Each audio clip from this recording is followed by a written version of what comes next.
Hi kids! The name of today's story is Fear.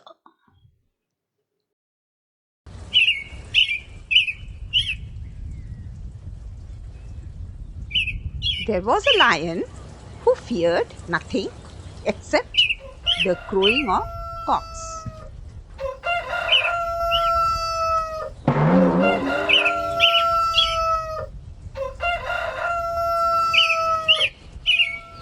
A chill would go down his spine whenever he heard a cock crowing. One day, he confessed his fear to the elephant, who was greatly amused.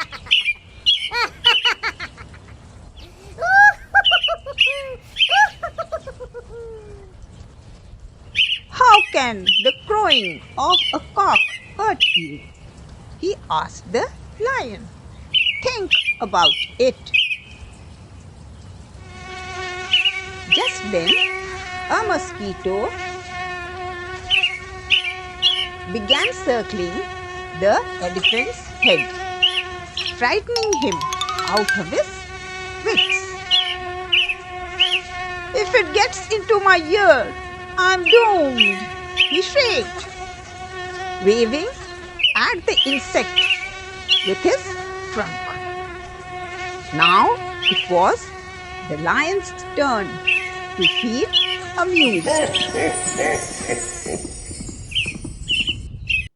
Moral: if we could see our fears as others see them, we would realize that most of our fears make no sense. Thanks for watching. Like, share, and don't forget to subscribe to this channel. Bye bye.